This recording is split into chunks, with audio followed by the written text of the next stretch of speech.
children and what feeds them, formula. A new plan is being put in place to prevent another baby formula shortage like the one we saw last year. But one former FDA official says it might not work. He testified in front of Congress, and Dre Clark is here to explain what went wrong and what is being done to stop it from happening again. Good morning, Dre. Well, good morning, guys. You know, the baby formula shortage is not as bad as it was a year ago. In fact, I walked into the store here behind me, and it's fully stocked with formula. But in other parts of the country, small towns and rural areas, they're still having difficulty. Yesterday on Capitol Hill, a former top administrator with the Food and Drug Administration told lawmakers America still remains in a very vulnerable position because a lot of issues have gone unaddressed, like plant inspections and ongoing supply chain issues. The nation remains one outbreak, one tornado, flood, or cyber attack away from finding itself in a similar place to that of February 17, 2022.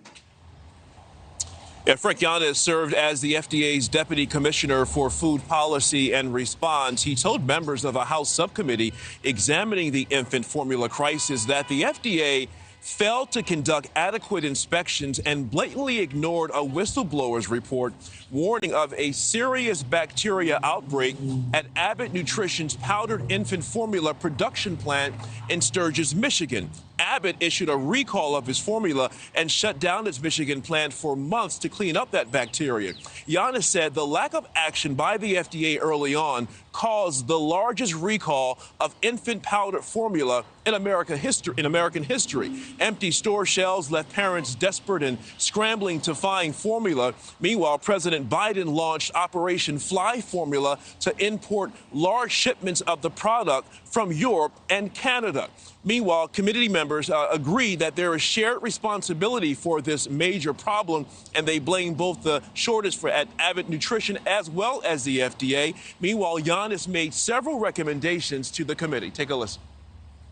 Historically, the FDA has been focused on food safety and nutrition, not supply chain availability.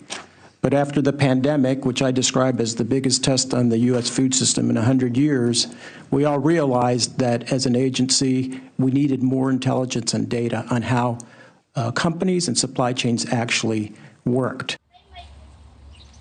Now, the FDA has proposed some new measures, a new strategy to address the nation's baby formula supply issue. One of those measures would be to inspect production plants on an annual basis and also to improve the level of communication between manufacturers and the federal government. Mitch? Thank you for watching. Go to newsnationnow.com to find NewsNation on your television provider. And don't forget to click the red subscribe button below to get more of NewsNation's fact-driven, unbiased coverage.